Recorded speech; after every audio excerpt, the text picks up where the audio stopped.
오늘 설교는 무엇에 대한 것이냐면요, 출애굽, 애굽에서 종살이 하던 사람들, 그 사람들이 하나님 앞으로 딱 오니까 하나님 앞에서 제사장이 된다는 그런 이야기예요. 우리는 지금 사순절을 보내고 있습니다. 사순절이라면 40일이란 뜻이에요. 오순절은 50일이란 뜻이고요. 사순절은 40일 동안 지키는 절기, 오순절은 50일째 지키는 절기예요. 오순절은 하루지만 사순절은 40일이에요. 그러면 기준은 어디냐? 부활절이에요. 부활절 앞에 40일을 사순절로 지키는 거예요. 부활절 후에 50일째 되는 날 오순절이에요. 예수님의 부활이 중심이에요. 이 부활절은 유월절과 관련이 있어요. 우리는 지금 이 사순절 기간 동안에 예수님의 부활, 즉 죽으셨다가 다시 살아나신 예수님, 그렇다면 왜 죽으셨는가? 예수님의 죽으심을 묵상하는 시간입니다.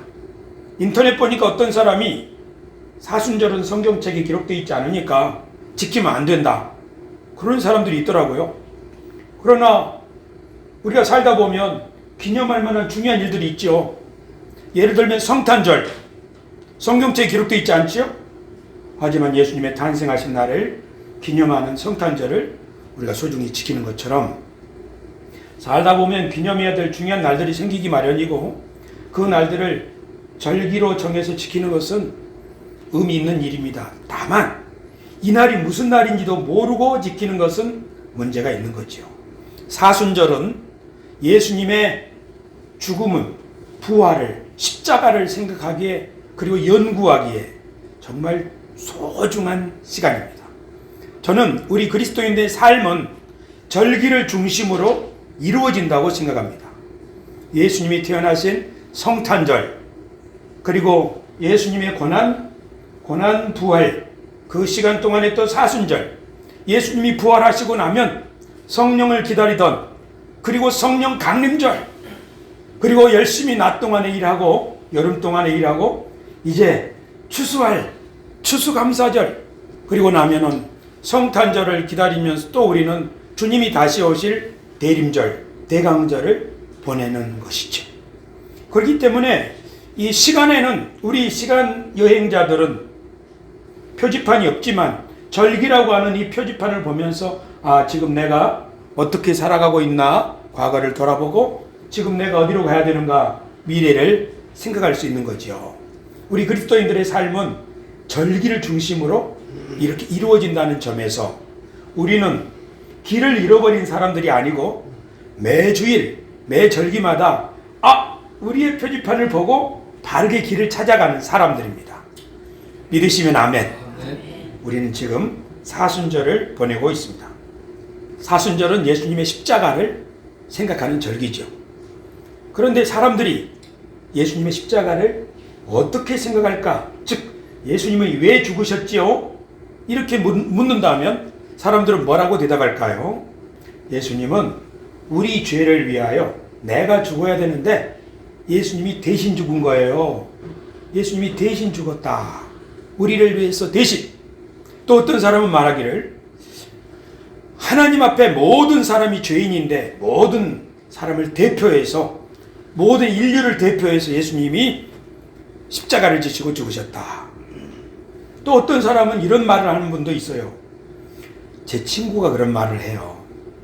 예수님이 왜 죽으셨냐면 예수님은 하나님을 사랑하는 진실한 양심과 하나님의 말씀대로 살다가 보니까 예루살렘에 있는 마음씨 고약한 타락한 지도자들, 그들에게 대항을 하셨는데, 즉 성전을 막 뒤엎는다든지 그들이 거짓말하고 회칠한 무덤이라고 한다든지 하나님의 심판을 받을 것이라고 말이지, 그렇게 양심으로 일어나서 불의에 대항했기 때문에 예수님은 죽으신 것이다.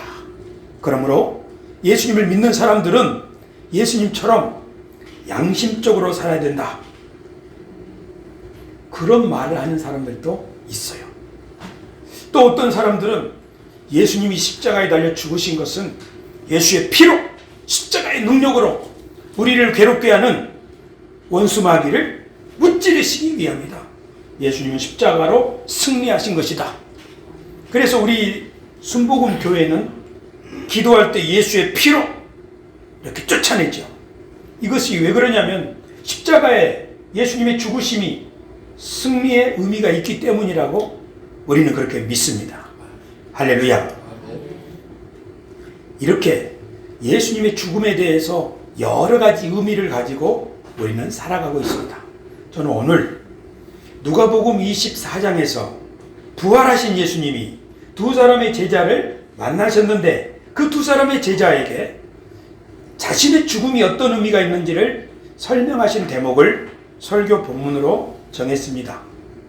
여러분이 잘 아시는 엠마오 마을로 가는 두 제자 말이에요. 때는 예수님이 십자가에 달려 죽으시고 장사되셨는데 그날이 금요일이죠.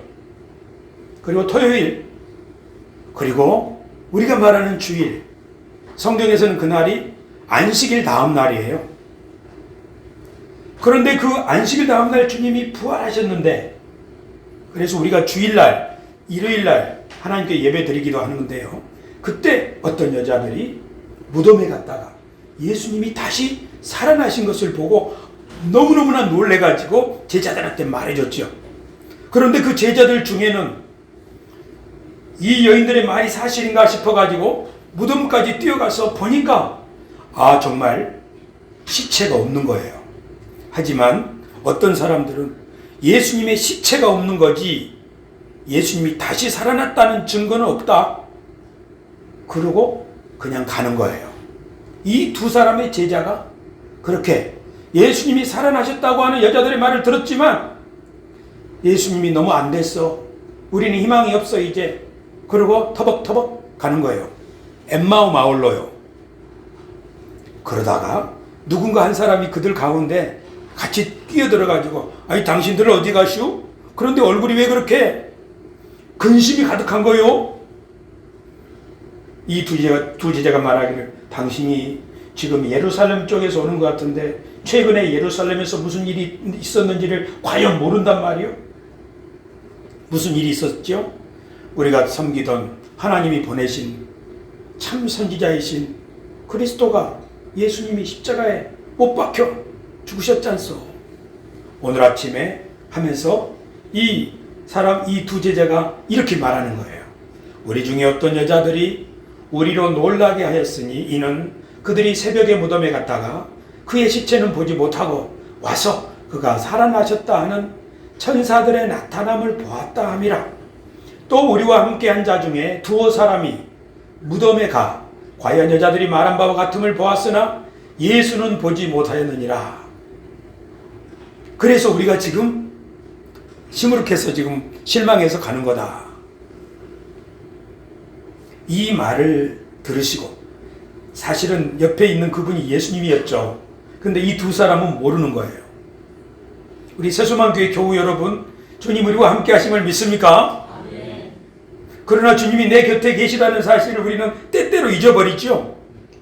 우리 지금 두 제자가 그런 상황이에요. 그때 예수님이 이렇게 말씀하셨어요. 미련하고, 너희 두 사람 미련하다는 거죠. 선지자들이 말한 모든 것을 마음에 더디 믿는 자들이여, 그리스도가 이런 고난을 받고 자기의 영광에 들어가야 할 것이 아니냐 하고 책망하듯이 이렇게 설명하는 거예요. 그러고 난 다음에 있잖아, 모세가 쓴 글 좀 봐. 예언자들이 쓴 글에 이런 구절이 있는데 먼저 고난을 당한다고 돼 있잖아. 그리고 영광에 들어간다고 돼 있지 않습니까? 하고 예수님이 막 설명을 해주는 거죠. 무엇을요? 성경 말씀을. 그랬더니 이 두 제자가 그 이야기를 듣는 가운데 마음이 뜨거워지는 거예요. 우리식으로 말하면 은혜를 받은 거지요. 날이 저물어가지고 이분을 우리 여관에 함께 오늘 묵었다 갑시다.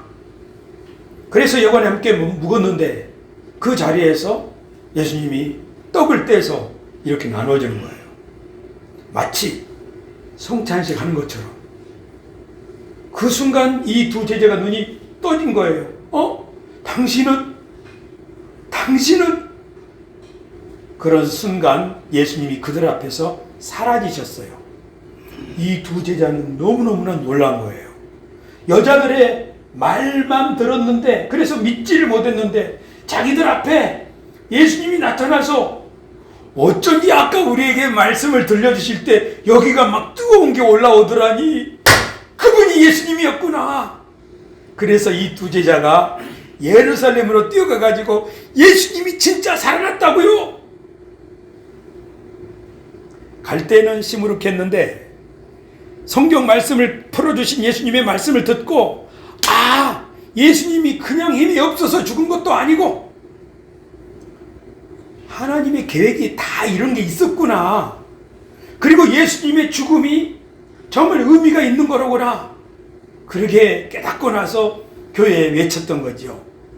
오늘 저는 예수님이 설명해 주신 말씀, 그리스도는 먼저 고난을 당하고 그리고 자기의 영광에 들어가지 않느냐, 그리고 나서 성경으로 풀어주셨는데, 사도 바울도 말하기를, 고린도전서 15장에서 말하기를, 그리스도께서도 성경대로 고난을 받으시고 죽으셨다가 성경대로 사흘 만에 다시 살아나셨다고 성경대로 된 일이라고 말한 바 있습니다. 그래서 성경에는 뭐라고 기록되었는가?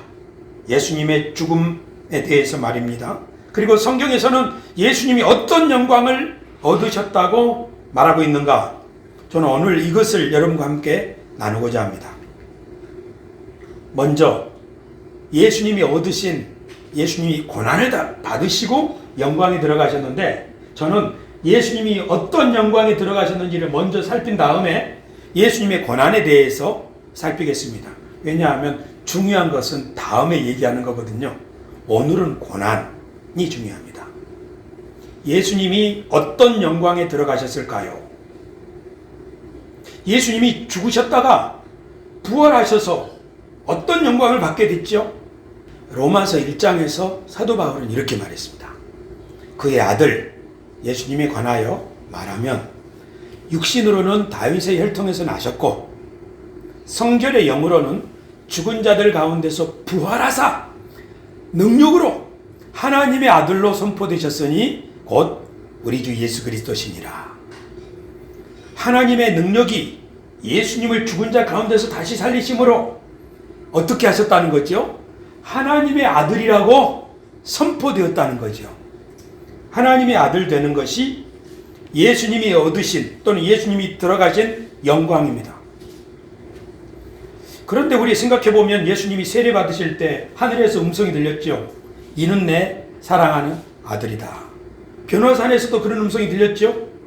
그런데 요한복음을 읽어보면 하늘에서 음성이 들릴 때 사람들이 천둥이 치는 것 같다, 천둥이 울었다고 말을 하는 사람들이 있어요. 그러니까 하늘에서 들리는 그 소리를 어떤 사람들은 제대로 알아듣지 못하는 사람들도 있었던 거죠. 하지만 예수님이 죽은 자 가운데서 다시 살아나셨을 때, 하나님이 능력으로 예수님을 살리셨을 때 이분이 정말 하나님의 아들이로구나 하고 증거하는 가장 큰 증거가 되었죠. 그래서 초대교회는 예수님이 하나님의 아들이라고요, 이 말을 전하면서 다른 말로 전했는데 그것이 바로 그 증거가 예수님이 부활하신 것, 그것을 증거로 됐었죠. 자, 예수님이 부활하신 후에 어떤 영광에 들어가셨죠? 어떤 영광을 얻으셨죠? 그렇죠. 하나님의 아들로 선포되셨다고요.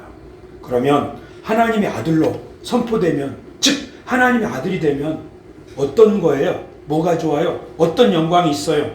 성경에 보면 이런 말씀이 있어요. 같이 읽읍시다. 읽습니다. 자녀이면 또한 상속자 곧 하나님의 상속자요 그리스도와 함께한 상속자니 우리가 그와 함께 영광을 받기 위하여 고난도 함께 받아야 할 것이니라. 아멘. 자녀이면 뭐라고 그랬죠? 자녀는 상속자라는 뜻이에요. 그러면 하나님의 아들이면 하나님의 나라, 하나님의 권세를 상속받는다는 뜻이죠. 이 말씀은 우리들, 성령의 인도함을 받는 우리들에 대한 이야기예요. 우리들도 하나님의 자녀라면 예수님처럼 하나님의 나라를, 하나님의 보물을 상속으로 물려받을 수 있는 것이다 하는 말씀이죠. 그러나 예수님이 죽은 자 가운데서 살아나셨을 때 그것은 하나님의 아들의 영광에 들어간 것이라고 로마서 1장에서 말하는 것이죠. 그러면 하나님의 아들이 어떤 상속을 받을까요? 요한복음을 읽어봅시다. 읽습니다. 아버지께서 자기 속에 생명이 있음같이 아들에게도 생명을 주어 그 속에 있게 하셨고 또 인자됨으로 말미암아 심판하는 권한을 주셨느니라. 아멘. 이 말씀을 잘 보면 하나님 안에 생명이 있었죠. 그래서 생명을 창조하셨죠.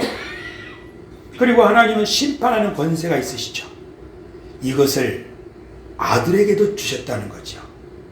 그러니까 하나님의 아들로 선포되셨다는 말은 하나님의 생명이 그 안에 있어서 생명을 살리는 역할을, 권세를 주시고 심판하는 권세를 예수님이 맡으셨다는 사실이죠. 그래서 예수님은 승천하시면서 하늘과 땅의 모든 권세를 내게 주셨다고 말씀하셨죠. 모든 이름 위에 뛰어난 이름을, 그리고 모든 무릎을 그 이름 앞에 꿇게 하셨죠. 이것이 예수님이 하나님의 아들 되는 권세요 영광인 줄로 믿습니다.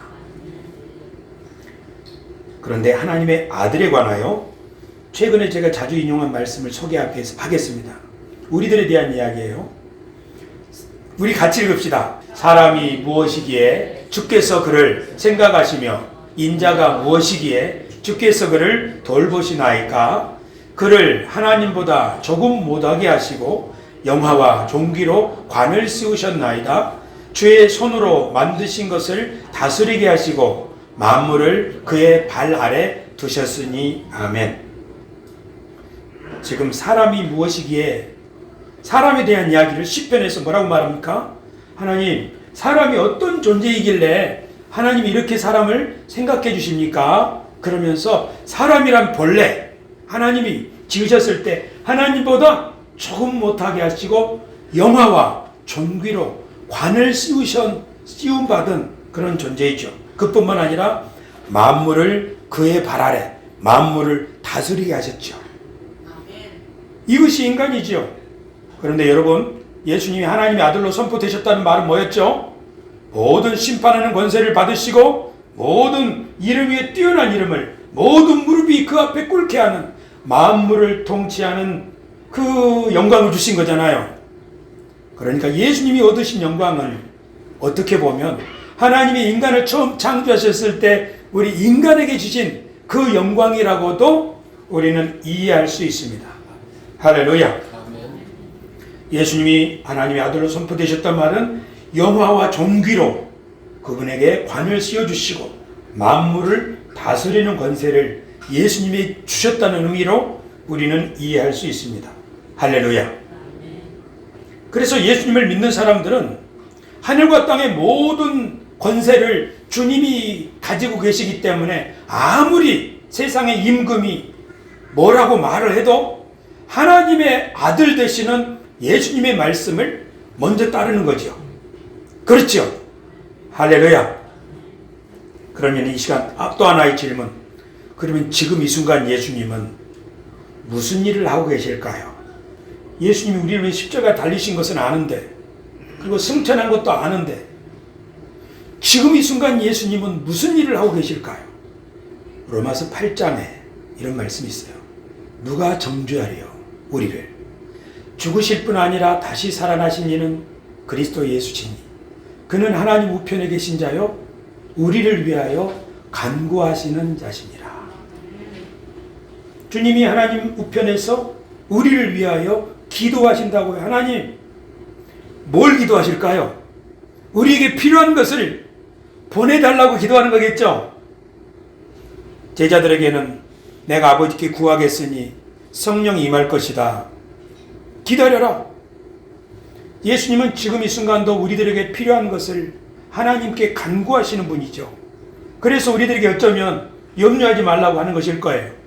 예수님은 하나님께 간구하면서 우리 세수만 교회에 있는 하나님, 저희가 다 지금 주님 앞에 있나이다 하고 아침에도 저녁에도 집에서도 교회에서도 하나님을 바라는 사람에게 하나님, 저 보십시오. 저가 기다리고 있습니다. 저가 기도하고 있습니다. 제가 하나님 앞에 있다고 하지 않습니까? 성령을 부어 주시옵소서 하면 하나님께서 성령을 그에게 부어주셔서 그 얼굴이 해처럼 빛나게 하시고 그가 하는 모든 일이 형통할 수 있도록 지혜를 주실 줄로 믿습니다. 지금 주님은 하나님 우편에서 우리를 위해 간구하시고 그리고 우리 안에서 우리에게 성령과 하나님의 소원을 우리에게 주셔서 우리를 통하여 일하고 계신다는 사실을 여러분 믿으시기 바랍니다. 설교가 끝날 쯤에 지금 우리 주님이 우리 세수만 교회에서 어떤 일을 하고 계시는지 여러분이 발견할 수 있게 되기를 바랍니다. 이 세상이 끝나는 날 예수님은 다시 오셔서 심판하는 권세를 가지고 산자와 죽은 자를 다 심판하실 줄로 믿습니다. 예수님이 고난을 통하여 영광에 들어가셨는데 영광에 어떤 영광에 들어가셨는지를 우리는 오늘 배웠습니다. 그러면 이제 예수님이 당하신 고난에 대해서 생각해 봅시다. 예수님이 당하신 고난, 예수님은 어디에서 고난을 당하셨죠? 예루살렘이죠. 예수님은 주로 어디서 사역을 하셨죠? 갈릴리죠. 고향이 갈릴리거든요.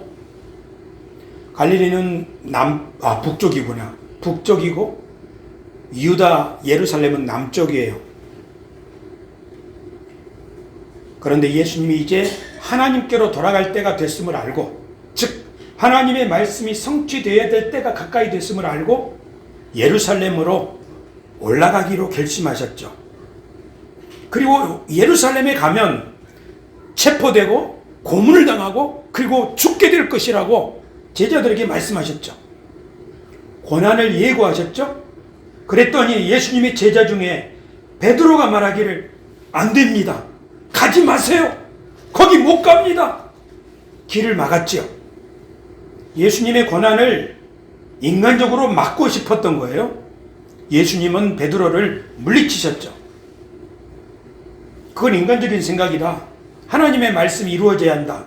그렇게 하시고 예루살렘으로 올라가셨습니다. 그런데 그 때는 언제인가? 그게 바로 유월절 절기였습니다.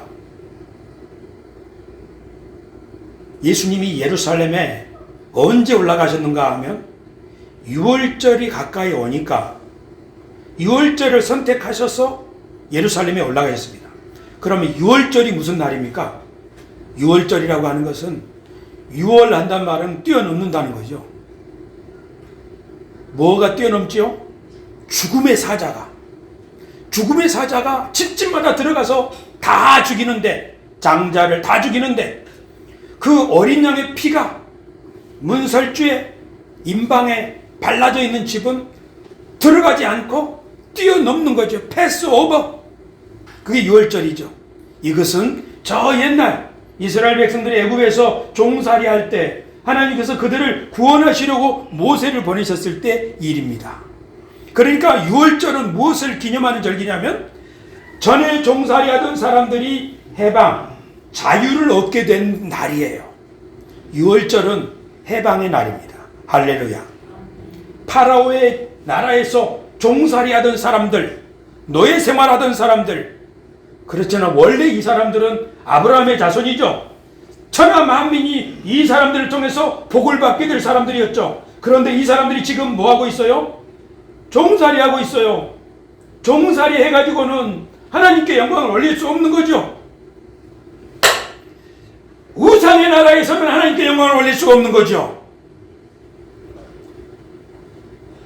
어떤 사람이 죄에 매여 있다면 그 사람은 하나님께 영광을 돌릴 수 없죠.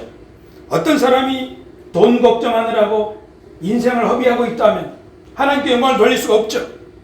어떤 사람이 권력에 그냥 푹 빠져가지고 이 세상의 권력이 최고인 줄로만 생각하는 사람이 있다면 그 사람은 하나님께 영광을 돌릴 수가 없죠. 하나님이 먼저 그들을 구원해 내셔 자유를 얻어야, 그리고 하나님을 예배할 수 있어야 비로소 하나님께 영광을 돌려드리고 그 사람이 원래 맡았던 그 일들을 할 수 있기 때문에 하나님께서 이스라엘 백성들을 애굽에서 건져내셨는데, 그때 애굽에서 이스라엘 백성들이 건짐을 받으려면 누가 죽어야 돼요? 누가 죽어야 돼요? 이스라엘 백성들을 잡고 있는 그 대적이 죽어야죠. 그게 바로 이집트의 왕 파라오죠. 파라오의 장남, 그것은 이집트의 미래예요. 그 장남들을 다 죽여야 이스라엘 백성들이 자유를 얻는 거잖아요. 그때 하나님께서는 어린 양, 이스라엘 백성들을 보호하기 위하여 어린 양을 잡으라고 하셨죠. 그래서 어린 양의 피가 묻어있는 집마다 죽음을 보지 않고 건짐을 받은 거지요. 신약 성경에서는 예수님을 우리의 유월절 양, 곧 그리스도께서 희생되셨느니라 그렇게 말합니다. 그러니까 예수님이 유월절을 맞이해서 예루살렘에 올라가신 이유는 본인이 유월절의 어린 양으로 하나님께 바쳐진다는 거죠. 예수님이 유월절의 어린 양으로 하나님께 바쳐지는 이유는 무언가에 붙잡혀 있는 그들을 해방시켜 주시려고, 풀어 주시려고, 그래서 종으로 살던 사람들이 하나님의 빛나는 제사장으로, 하나님의 자녀들로 살 수 있게 하시려고 유월절 어린 양으로 자신을 하나님께 드리셨다는 사실, 이것이 신약 성경이 설명하는 예수님의 죽음의 의미예요. 신약 성경은 그렇게 설명하는 거예요. 예수님이 왜 죽으셨나요? 하면은 사도 바울이 뭐라고 대답하는 거예요? 예수님은 유월절 어린 양으로서 죽으신 거예요. 왜요? 유월절 날 어린 양을 통해서 하나님의 백성들이 건짐을 받은 것처럼 우리들을, 모에 묶여있는 우리들을 파라오에게 붙잡혀 있는 것처럼 공중의 권세 잡은 자에게 묶여있는 우리들을 하나님이 건져주시라는 것이지요. 여러분, 여기 말씀 출애굽기 4장에 있는 너는 바로에게 이르기를, 모세에게 하나님이 이 말을 너는 바로에게 전하라는 거죠. 여호와의 말씀에 이스라엘은 내 아들, 내 장자라. 내가 내게 이르기를 내 아들을 보내주어 나를 섬기게 하라 하여도 내가 보내주기를 거절하니 내가 내 아들 내 장자를 죽이리라 하셨다 하라 하시니라. 이게 바로 유월절의 시초입니다. 그러니까 파라오가 놔주지 않으니까 이 파라오의 아들을 죽여야만 이스라엘 백성들이 구원을 받는 거예요. 이것은 대단히 중요합니다. 사람을 붙잡고 있는 악한 세력, 그 세력이 죽어야 그 사람이 풀려날 수가 있는 것이죠. 그래서 예수님은 요한복음에서 이렇게 말씀하셨어요. 같이 읽읍시다. 읽습니다. 이제 이 세상에 대한 심판이 이르렀으니 이 세상의 임금이 쫓겨나리라. 내가 땅에서 들리면 모든 사람을 내게로 이끌겠노라 하시니, 이렇게 말씀하심은 자기가 어떠한 죽음으로 죽을 것을 보이심이로라. 아멘. 어떤 죽음으로요? 어린 양의 죽음으로. 내가 들리면 모든 사람을 내게로 이끌겠노라 하는 것이죠. 그렇죠. 모든 사람을 내게로 이끌기 전에 이 세상의 임금이 쫓겨나리라. 여기서 말하는 이 세상의 임금, 그것은 무엇인가 하면 사람을 붙잡고 있어서 그 사람으로 하여금 사람답지 못하게 종살이 시키는 거예요. 사실은 제가 오늘 예수님이 유월절 어린 양으로 자신을 희생하셨다는 고린도전서 5장에 있는 말씀을 인용해 드렸는데요. 이 말씀은 고린도전서 5장을 읽어보면 교회 안에 굉장히 심각한 문제가 있기 때문에 이 편지를 쓴 거예요. 그 교회 안에 있었던 문제는 뭐냐 하면 바로 음행이었어요. 음행이 뭡니까? 사도 바울이 아주 적나라하게 쓰기를, 어떤 너희 교인 중에 어떤 사람은 자기 아버지의 첩과 동침을 한 사람이 있다고 하니, 세상에서도 없는 일이 교회에서 있단 말이냐? 누룩이 온 전체 음식을 상하게 하는 것처럼 그렇게 퍼지는 것 아니냐? 누룩 없는 무교절에 예수님이 유월절 어린 양으로 우리를 위해서 희생하셨지 않느냐. 이게 뭐예요?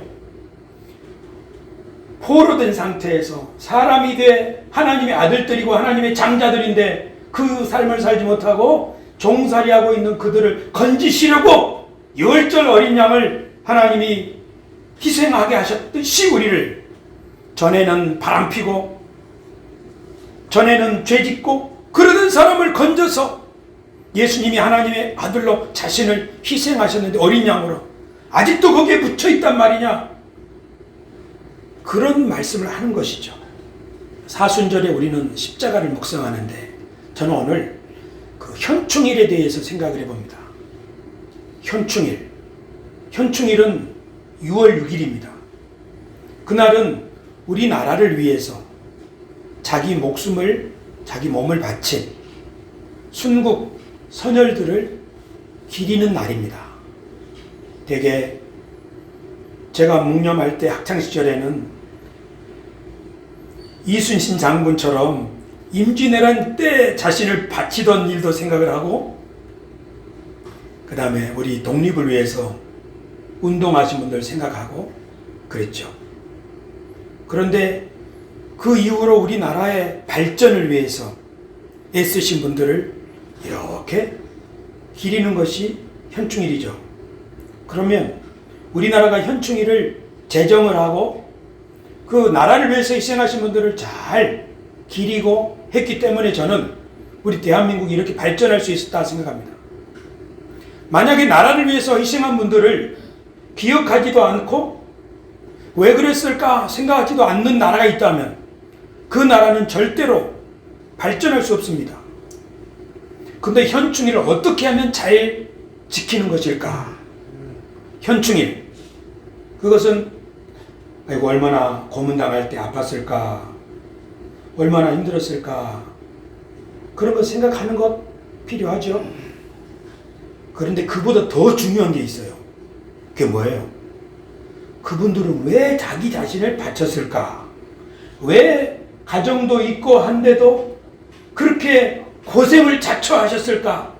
생각하면 이거 나라를 위해서 그랬구나, 나라가 바로 서야 되기 때문에 그랬구나, 이런 생각을 한다면, 현충일을 이런 마음으로 지키는 사람이라면 옳지, 나도 나라를 위해서 내 본분을 다해야겠어, 그런 마음을 가지게 되는 거죠. 현충일을 잘 지킨다고 하는 것은 결국은 나라를 생각하고 나의 본분을 잘 감당을 함으로써 그 피가, 그 수고가, 그 죽음이 헛되게 되어서는 안 되겠다, 그런 결심을 하는 것, 그것이야말로 현충일을 잘 지키는 그 태도라고 저는 생각합니다. 예수님의 죽음을 기억하는 이 사순절을 어떻게 지키는 것이 좋을까? 몇 년 전에 멜 깁슨이라는 사람이 패션 오브 크라이스트라는 예수님의 순환 장면을 그린 무시무시한 영화를 만든 적이 있었죠. 예수님이 얼마나 아프셨을까? 그것을 생각하면서 어떤 사람은 금식도 하고 평소에 좋아하던 것도 끊기도 하고 필요하죠. 그렇지만 여기서 더 나가서 본질적으로, 궁극적으로 예수님이 왜 죽으셨죠? 유월절 어린 양으로 죽으신 거죠. 뭐 하려고요? 해방, 자유, 더 이상 종으로 살지 말고 너랑은 하나님의 빛나는 아들, 딸로 살아라. 더 이상 우상의 신전을 쌓는데 온 에너지를 바치지 말고 하나님이 기뻐하시는 거룩한 집을 지어라. 그러라고 예수님이 죽으신 것 아니에요? 그러니까 우리가 사순절에 또는 고난주간에 웬 말인가 날 위하여 주 돌아가셨나 하고 눈물을 흘리는 것도 필요하지만, 하지만 냉정하게 더 깊이 생각해 본다면 예수님이 왜 죽으셨나? 우리가 종살이 하던 우리를 건져내셨구나. 그러니 이제 더 이상 종으로 살면 안 되겠구나. 예수님이 고난을 통하여 영광에 들어가신 것처럼 나도 예수님을 따라 살면서 하나님의 빛나는 자녀로 살아야겠구나. 그런 생각을 해야, 그런 다짐을 해야 예수님의 피가 헛되지 않는 거지요. 할렐루야. 그러면 지금 오늘 이 시간은 파라오는 없어요. 하지만 파라오 대신에 우리를 종살이 시키는, 우리 얼굴에 늘 수심을 안겨주는 그 권세가 있죠. 성경은 그거를 가르쳐요. 그걸 뭐라고 그래요? 통치자들과 권세들과 공중의 권세 잡은 자, 그걸 마귀라고 그러죠. 하나님이 주신 많은 선물이 있는데 그 중에 세 가지만 정리를 하자면, 첫 번째 선물은요, 사랑하는 남녀가 서로를 보면 막 가슴이 뛰는 이런 선물을 주셨어요. 그래서 우리가 사랑하는 사람을 만나서 가정을 이루고 자녀를 낳고 하지요. 사랑 말이에요. 사랑. 남녀의 사랑. 이것이 하나님이 우리에게 주신 소중한 선물입니다. 또 하나 선물이 있어요. 그것은 뭐냐면요, 재물을 얻고자 하는 마음이에요. 그래서 우리는 열심히 일을 해서 돈을 벌고요, 그리고 그 재물을 써요. 물질이 하나님의 선물이에요. 사람이 아무리 선비라고 해도 물질이 없으면 못 살죠. 그래서 사람은 열심히 일할 때 보람이 생기고요, 그 물질을 또 열심히 쓸 때 보람이 생겨요.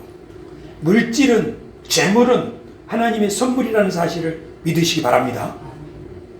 세 번째, 이것은요, 권세를 또 선물로 주셨어요. 권세라고 하는 것은 부모에게는 권세가 있어요. 이거 먹지 마라, 열이 가자. 모든 사람에게는 자기가 있는 자리에서 권세가 있어요. 그래서 그 권세를 잘 활용하면 집안도 질서가 잡히고 나라도 건강해지는 거죠. 교회도 마찬가지고요.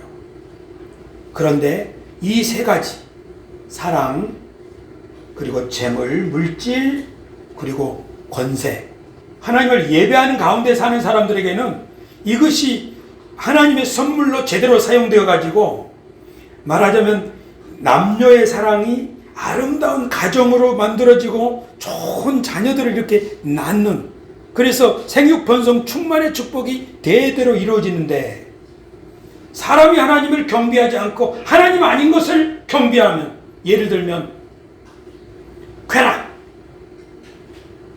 군대 가면 남자들이 성적인 음담패설을 하는데 누가 더 많은 경험을 했느냐, 그런 자랑을 하기도 해요. 근데 군대에서만 그럴까요? 하나님이 우리 인간에게 주신 소중한 이 사랑이라고 하는 선물이 부패하면은, 지금 파경, 결혼이 깨지는 가정들의 대부분은 음행 때문이겠죠. 사람의 인격이 망가지는 것도 하나님이 인간에 주신 그 사랑이라고 하는 선물을 잘못 사용할 때 인격이 망가지는 거죠. 사실은 그것이 사탄의 종살이 하는 것이죠. 돈도 마찬가지예요. 물질도 하나님이 우리에게 물질 얻을 능력을 주셨으니까 열심히 일하고 있는 바를 족한 줄로 알고 그것을 가지고 또 좋은 데 사용하면 이 사람은 하나님을 잘 믿고 있는 사람이에요. 그러니까 여러분이 어떤 사람의 돈 쓰는 것을 보면 그 사람이 하나님을 잘 믿고 있느냐, 아니면 하나님을 믿는다고 하지만 아니냐가 결정되는 거죠. 그래요. 저는 우리 세수만 교회가 하나님을 잘 믿고 있는 교회라고 생각해요. 뭘 보면 알 수 있느냐? 여러분 요 앞에 화초 보세요. 요새 꽃이 귀해가지고 40만 원 줬어요. 다시는 이제 하지 말라고 해도 이렇게 하는 거예요. 그 여러분 우리 주위를 둘러보세요. 우리 교회 성도들이 몇 명이에요? 그런데 우리 교회 운영하는데 부족함이 없어요. 왜요? 여러분들이 헌금을 열심히 하기 때문이죠. 제가 세수만 교회 와서 사례비를 한 번도 못 받은 적이 없어요. 그리고 우리 교회 운영하는데 부족하지도 않아요. 다만 화장실만 못 고치고 있을 뿐이에요. 이 말은 뭐냐면, 여러분들이 물질을 열심히 벌기도 하지만 열심히 벌기도 하지만 하나님 안에서 바르게 쓰고 있는 거예요. 다만 제가 걱정되는 거 하나 있어요. 여러분들이 하나님 앞에 오래 머물지 않으면 돈 때문에 걱정하는 사람들 될 수 있어요. 그것은 돈에 종살이 하는 거예요. 우리가 예배를 잘 드려야 되는 이유는 뭐냐면 하나님이 주신 은혜 안에서 열심히 일하고 보람을 찾고 가진 것에 대해서 만족하면서 또 부지런히 쓰면서 보람을 찾고 그렇게 살기 위함이죠. 세 번째는 권력입니다. 권력. 많은 사람이, 많은 부모가 저를 포함해서 자식은 하나님께서 잠깐 나에게 맡겨주신 하나님의 자녀인데 그것을 알지 못하고 부모의 권력을 잘못 사용해서 자녀를 내 것인 양 좌지우지할 때가 있죠. 결과 어떻게 되나요? 가정이 행복하지 못하고 가정이 힘들어지죠. 가정만 그런가요? 직장 안에서는 그것을 갑질이라고 말하죠. 국가 안에서는 어때요? 그러니까 지금 이 세상을 보면 파라오는 없지만 공중의 권세 잡은 자들이 많은 가정들을 음행, 정욕으로 망가뜨리고 있고 이 세상에 많은 나라와 또는 가정들을 물질에 대한 탐심 가지고 전쟁들이 일어나죠.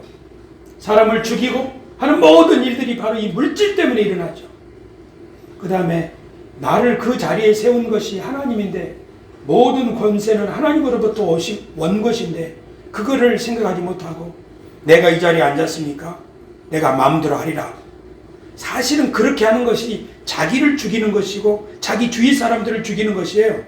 그렇게 하도록 누가 시켰어요? 자기가 시켰어요? 아니죠. 성경에 의하면 이 위에 있는 통치자들과 권세들과 파라오가 시킨 거예요. 사실은 이 모든 종살이 하던 데서부터 하나님이 우리를 구원하시려고 예수님께서 유월절 어린 양으로 자신을 희생하셔서 우리를 건져주신 줄로 믿습니다. 십자가는 우리가 십자가 앞에서 생각해야 될 것은 그래요 주님, 제가 전에 사람이 돼 사람이 아닌 삶을 살았어요. 하나님이 주신 사랑을 아름답게 꽃피우지 못하고 하나님이 주신 재물을 또한 재물 얻을 능력 주셨는데 그것을 의심하고 두려워하며 살았어요. 그뿐만 아니라 제가 마음대로 했어요. 이제는 그렇게 하지 않고 예수님을 따라 살래요. 이제는 더 이상 그런 것에 종살이 하지 아니하고 하나님의 빛나는 자녀로 살 수 있도록 도와주시옵소서 하고 주님 앞에 기도하고 나아간다면 예수님의 십자가는 절대로 헛된 것이 아니라 도리어 그 십자가를 바라보는 사람은 점점 얼굴이 해처럼 빛나게 될 것이고 그가 섬기는 가정도 그가 가지고 있는 일터도 재물도 그리고 그가 이 사회에서 차지하고 있는 지위도 모든 사람을 살리는 하나님의 생명에 동참하게 하는 축복의 역사가 나타날 줄로 믿습니다. 아멘. 만약에 우리가 그렇게 못 살고 있다면 예수님의 십자가가 헛된 거예요. 그래서 오늘 우리는 예배를 통해서 또는 기도를 통해서 주님의 십자가를 주님의 피를 헛되지 않게 하여 주옵소서. 그리고 벌떡 일어나가지고 어떻게 사는 거예요? 하나님이 내게 주신 가정을 소중하게 그리고 하나님 내게 주신 물질을 열심히 벌기도 하고 쓰기도 하고 그러면서 웃어야지. 기쁨 충만하고 그리고 나를 심어주신 그 세워주신 자리에서 소임을 즐거워하며 감당할 때 이것을 하늘에서 주님이 보시고 기뻐하고 또 기뻐할 줄로 믿습니다. 할렐루야. 아멘. 이 사순절은 우리가 그것을 생각하는 절기입니다.